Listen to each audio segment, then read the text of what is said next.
أعوذ بالله من الشيطان الرجيم بسم الله الرحمن الرحيم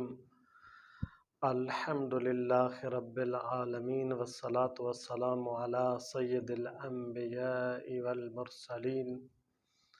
وعلى أهل بيته الطيبين الطاهرين المعصومين ولعنة الله على أعدائهم أجمعين من يوم عداوتهم إلى قيام يوم الدين. أما بعد، قال الله سبحانه وتعالى في محكم كتابه: بسم الله الرحمن الرحيم. شهر رمضان الذي أنزل فيه القرآن هدى للناس وبينات من الهدى والفرقان. صدق الله العلي العظيم وصدق رسوله النبي الكريم ونحن على ذلك من الشاهدين والشاكرين والحمد للہ رب العالمین۔ سامعین محترم، گزشتہ دروس میں ہماری بات ہو رہی تھی مبطلات روزہ کے بارے میں کہ وہ کون سی چیزیں ہیں جو روزہ کو باطل کر دیتی ہیں۔ تو اجمالاً ہم نے ذکر کیا تھا کہ 9 چیزیں جو ہیں وہ روزے کو باطل کر دیتی ہیں: کھانا پینا، جمع کرنا، استمنا، اللہ اور اس کے رسول اور ائمہ معصومین علیہم الصلاۃ والسلام پر جھوٹ بولنا، غبار حلق تک پہنچانا، پورا سر پانی میں ڈبونا،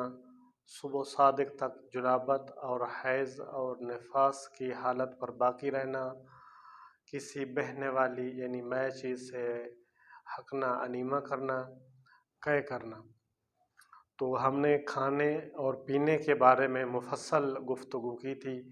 آج ہمارا دوسرے نمبر پہ جو چیز روزے کو باطل کر دیتی ہے وہ ہے جمع کرنا۔ مسئلہ نمبر 1578 میں فرماتے ہیں: جمع روزہ کو باطل کر دیتا ہے، خواہ عضو تناسل فقط ختنہ کی حد تک ہی کیوں نہ داخل ہوا ہو اور منی خارج نہ ہو۔ تو اگر عضو تناسل ختنہ کی حد تک ہی داخل ہوا ہو اور منی نہ خارج ہوئی ہو تب بھی روزہ باطل ہو جاتا ہے۔ اگلے مسئلے میں فرماتے ہیں: اگر عضو تناسل ختنے کی مقدار سے کم داخل ہو اور منی بھی خارج نہ ہو تو روزہ باطل نہیں ہوتا۔ مسئلہ نمبر 1580 میں فرماتے ہیں: اگر کوئی شخص عمدن جمع کا ارادہ کرے اور پھر شک کرے کہ عضو تناسل ختنے کی مقدار کے برابر داخل ہوا تھا یا نہیں تو اس کا روزہ باطل ہے،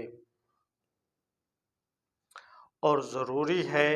کہ اس روزہ کی قضا کرے لیکن کفارہ واجب نہیں ہے۔ تو اگر اسے شک ہو کہ عضو تناسل ختنہ کی مقدار تک داخل ہوا ہے یا نہیں ہوا تو اس صورت میں اس کا روزہ باطل ہے، لیکن اس کے اوپر کفارہ واجب نہیں ہے، وہ بعد میں اس روزہ کی قضا کرے گا۔ مسئلہ نمبر 1581: اگر کوئی شخص بھول کر جمع کرے کہ روزہ سے ہے یا اسے جمع پر اس طرح مجبور کیا جائے کہ اس کا اختیار باقی نہ رہے تو اس کا روزہ باطل نہیں ہوگا۔ تو 2 صورتیں ہیں۔ ایک مرتبہ جو ہے انسان بھول گیا ہے کہ اسے روزہ ہے یا نہیں روزہ، اس کے متعلق جو ہے وہ اس نے روزہ رکھا ہوا تھا لیکن بھول گیا ہے۔ تو اگر بھول جائے یا اسے اس کام پر مجبور کیا جائے، اس قدر مجبور کیا جائے کہ انسان بے اختیار ہو، یعنی جبراً اس سے یہ کام جو ہے لیا جائے، تو اس صورت میں اس کا روزہ باطل نہیں ہوگا۔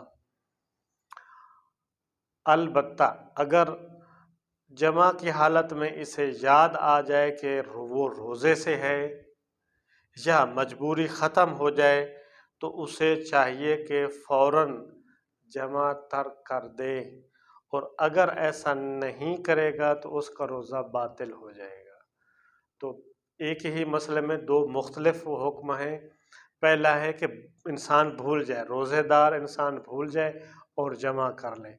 یا اسے اس قدر مجبور کیا جائے کہ اس کے اختیار میں بھی نہ ہو تو ان دو صورتوں میں اس کا روزہ باطل نہیں ہوگا۔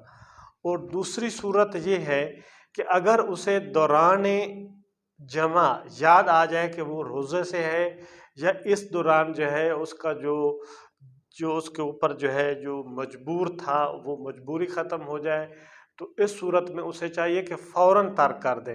اور اگر وہ ترک نہیں کرے گا تو اس صورت میں اس کا روزہ باطل ہو جائے گا۔ نمبر 3،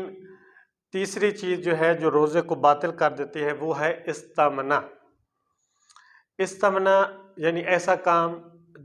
یعنی روزہ دار جو ہے ایسا کام کرے جیسے عمدن ایسا کام کرے جیسے انسان کی منی خارج ہو جائے، تو اس صورت میں انسان کا روزہ باطل ہو جاتا ہے۔ تو اگر روزہ دار انسان استمنا کرے تو اس کا روزہ باطل ہو جاتا ہے۔ مسئلہ نمبر 1583، اگر بے اختیاری کی حالت میں کسی شخص کی منی خارج ہو جائے تو اس کا روزہ باطل نہیں ہوتا۔ بہت سے ایسی مثالیں ہیں کہ بعض افراد جو ہیں ان میں مرض ہوتی ہے کہ وہ ان کی منی بے اختیار خارج ہو جاتی ہے، تو اس صورت میں اس کا روزہ باطل نہیں ہوگا۔ آگے مسئلہ نمبر 1584 میں فرماتے ہیں، اگرچہ روزہ دار کو علم ہو کہ اگر دن میں سوئے گا تو اسے احتلام ہو جائے گا، یعنی سوتے میں اس کی منی خارج ہو جائے گی، تب بھی اس کے لیے سونا جائز ہے، خواہ نہ سونے کی وجہ سے اسے تکلیف نہ بھی ہو، اور اگر اسے احتلام ہو جائے تو اس کا روزہ باطل نہیں ہوتا۔ یعنی اگر کوئی شخص روزہ دار اگر میں دن میں سوئے گا تو اسے یہ علم ہے کہ اگر میں سو جاؤں گا تو مجھے احتلام ہو جائے گا، اور اس کے لیے جو ہے سونا جائز ہے۔ اگرچہ اگر وہ نہ سوئے اور اسے کوئی تکلیف نہ ہو تب بھی اس کے لیے سونا جائز ہے، اور اگر اسے اس دوران نیند میں یعنی دن میں احتلام ہو جائے اور منی خارج ہو جائے تو اس کا روزہ باطل نہیں ہوگا۔ مسئلہ نمبر 1585 میں فرماتے ہیں، اگر روزہ دار منی خارج ہوتے وقت نیند سے بیدار ہو جائے تو اس پر یہ واجب نہیں کہ منی کو روکے، یعنی منی کو خارج ہونے سے روکے، یہ اس پر واجب نہیں ہے۔ مثلا ایک شخص روزہ دار ہے، وہ دن کو سو گیا ہے اور دوران نیند اسے احتلام ہو گیا، جب منی خارج ہونے لگی تو وہ نیند سے بیدار ہو گیا ہے، تو اب فرماتے ہیں کہ ایسے روزہ دار کے لیے واجب نہیں ہے یا ضروری نہیں ہے کہ وہ منی کو نکلنے سے روکے، یہ اس کے لیے واجب نہیں ہے۔ اگلے مسئلے میں فرماتے ہیں، جس روزہ دار کو احتلام ہو گیا ہو وہ پیشاب کر سکتا ہے، خواہ اسے یہ علم ہو کہ پیشاب کرنے سے باقی ماندہ منی نالی سے باہر آ جائے گی، تو اس سے کوئی حرج نہیں ہے کہ مثلا احتلام ہو گیا ہے تو احتلام کے بعد انسان پیشاب کرتا ہے، تو انسان اب جو ہے وہ کشمکش میں ہے کہ اگر میں پیشاب کروں گا تو جو نالی میں منی باقی ہے وہ پیشاب سے پہلے خارج ہو جائے گی، تو اس صورت میں جو ہے اس کے لیے پیشاب کرنا جائز ہے، کوئی مسئلہ نہیں ہے۔ اگلے مسئلہ میں فرماتے ہیں، جب روزہ دار کو احتلام ہو جائے، اگر اسے معلوم ہو کہ منی نالی میں رہ گئی ہے اور اگر غسل سے پہلے پیشاب نہیں کرے گا تو غسل کے بعد منی اس کے جسم سے خارج ہوگی، تو احتیاط واجب کی بنا پر اسے چاہیے کہ غسل سے پہلے پیشاب کرے تاکہ نالی میں جو منی رہ گئی ہے وہ خارج ہو جائے۔ مسئلہ نمبر 1588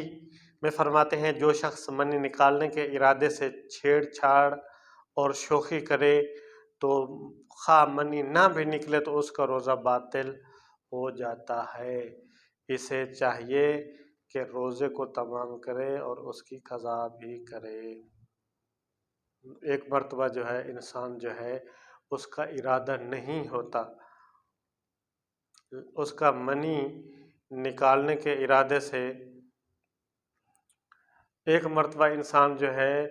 وہ منی نکالنے کے ارادے سے چھیڑ چھاڑ کرتا ہے یا شوخی کرتا ہے کسی وجہ سے،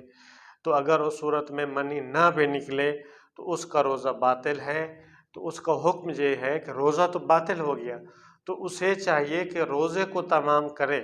یعنی پورا جو روزہ ہے اس کو تمام کرے اور اس روزے کی بعد میں قضا کرے گا۔ اور مسئلہ نمبر 1599 میں فرماتے ہیں اگر روزہ دار منی نکالنے کے ارادے کے بغیر چھیڑ چھاڑ کرے، مثال کے طور پر اپنی بیوی سے ہنسی مذاق کرے یا چھیڑ چھاڑ کرے، تو اگر اسے اطمینان ہو کہ منی خارج نہیں ہوگی، تو اگرچہ اتفاقاً منی خارج ہو بھی جائے تو اس کا روزہ صحیح ہے۔ البتہ اگر اسے اطمینان نہ ہو تو اس صورت میں جب منی خارج ہوگی تو اس کا روزہ باطل ہو جائے گا۔ تو اس میں دو حکم ہیں، ایک ہی مسئلے میں دو باتیں بیان کی گئی ہیں کہ ایک مرتبہ جو ہے وہ منی نکالنے کے ارادے کے بغیر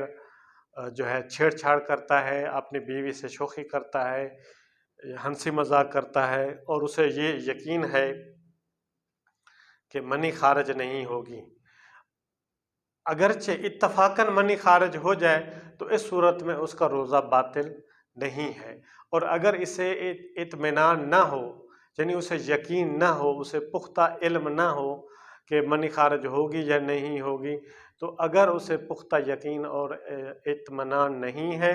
تو اگر پھر وہ چھیڑ خانی کرے گا، شوخی کرے گا، ہنسی مذاق کرے گا، تو اس صورت میں اس کا روزہ باطل ہو جائے گا۔ کس صورت میں روزہ باطل ہو جائے گا؟ جب منی خارج ہوگی تو اس صورت میں اس کا روزہ باطل ہو جائے گا۔ نمبر 4، اللہ تعالی پیغمبر اسلام صلی اللہ علیہ وآلہ وسلم سے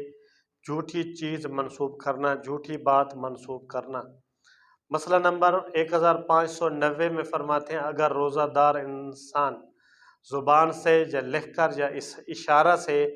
یا ایسے ہی کسی اور طریقہ سے اللہ تعالیٰ یا رسول اکرم صلی اللہ علیہ وآلہ وسلم یا ائمہ معصومین علیہم السلام میں سے کسی سے جان بوجھ کر کوئی جھوٹی چیز منسوب کرے، کوئی جھوٹی بات منسوب کرے، تو اگرچہ وہ فوراً کہہ دے کہ میں نے جھوٹ کہا ہے یا توبہ کر لے، لیکن اس کا روزہ باطل ہو جاتا ہے۔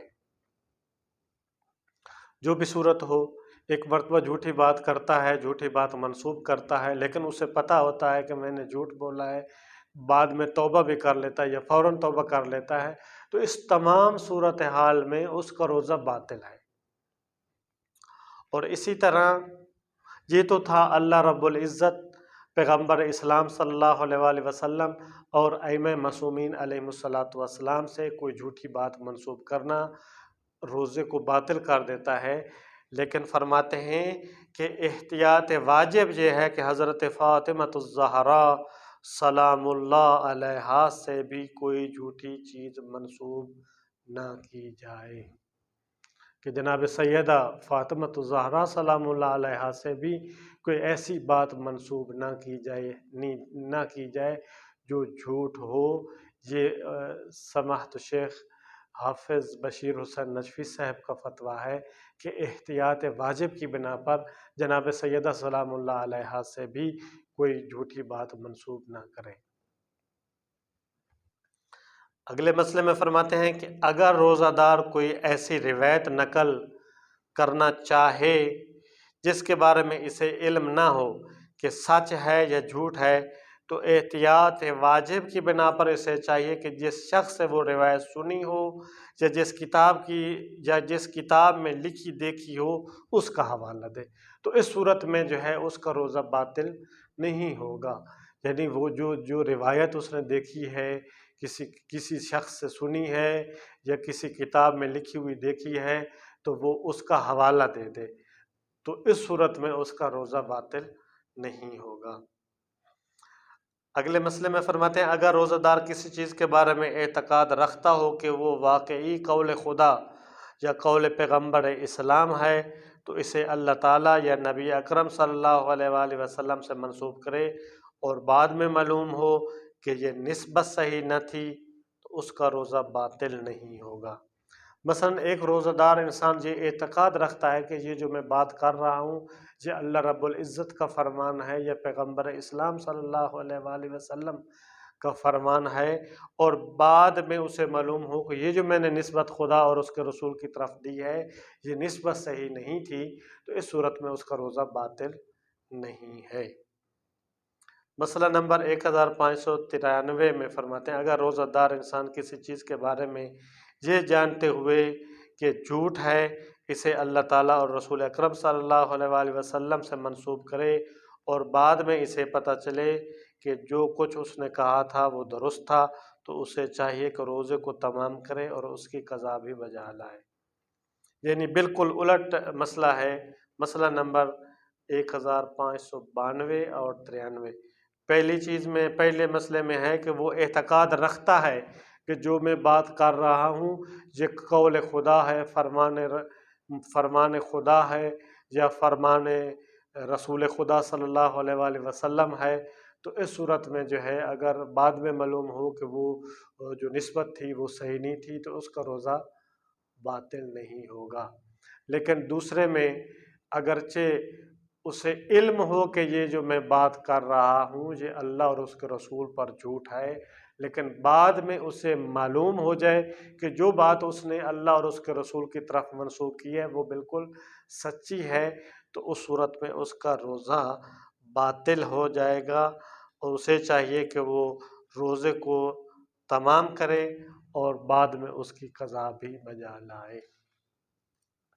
مسئلہ نمبر 1594 میں فرماتے ہیں اگر روزہ دار کسی ایسے جھوٹ کو جو خود روزہ دار نے نہیں بلکہ کسی دوسرے نے گھڑا ہو جان بوجھ کر اللہ تعالیٰ یا رسول اکرم صلی اللہ علیہ وآلہ وسلم یا آپ کے جانشینوں یعنی ائمہ معصومین علیہ الصلوۃ والسلام سے منسوب کر دے تو اس کا روزہ باطل ہو جائے گا۔ لیکن اگر جس نے جھوٹ گھڑا ہو اس کا قول نقل کرے تو حرج نہیں ہے۔ مثلاً یہ کہے کہ میں نے فلاں شخص سے یہ بات سنی ہے یا فلاں شخص نے یہ کہا تھا، تو اس صورت میں اس کا روزہ باطل نہیں ہے، اور وإلا جو ہے اس کا روزہ باطل ہو جائے گا۔ اگر روزہ دار سے سوال کیا جائے کہ رسول کریم صلی اللہ علیہ وآلہ وسلم نے ایسا فرمایا ہے، اور وہ عمدن جہاں جواب نہیں میں دینا چاہیے وہاں اس بات میں دے، اور جہاں ہاں میں دینا چاہیے وہاں نہیں میں دے، تو اس کا روزہ باطل ہو جاتا ہے۔